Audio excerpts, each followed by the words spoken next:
the cool parts about yesterday, and just to show kind of what giving helps to do here, every month on the second Saturday of each month, we host Feed the Hungry, which is a part of a Qoheleth ministry.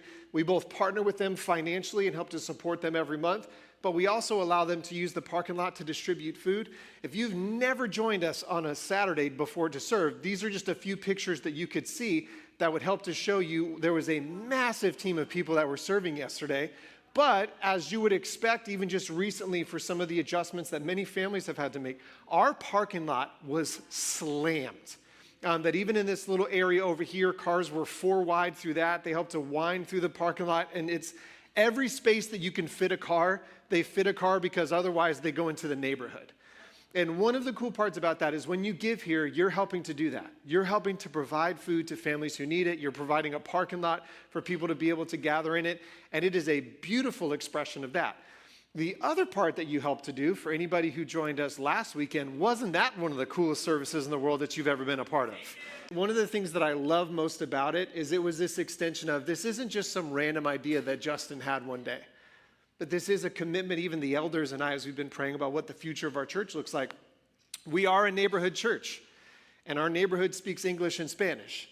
And so we're going to be a church that reflects our neighborhood in English and Spanish. Now, every service every week isn't going to be bilingual, but it sure is going to be a lot of fun when it is.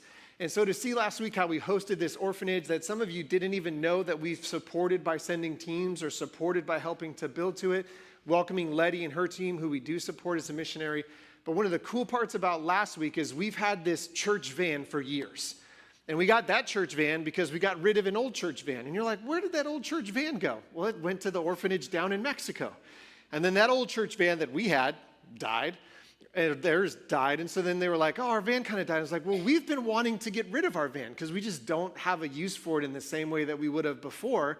And so they're like, well, we would take the van. And we said, well, we would give you the van.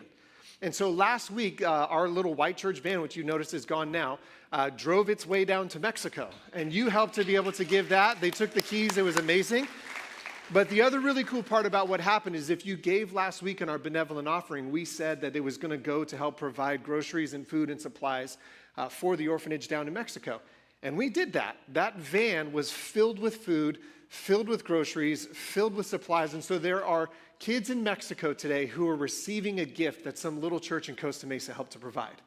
And one of the coolest parts about that is I recognize even those moments where you're like, what does this actually do, what I just gave there? And to say that even in this week, you got a sample of what it did.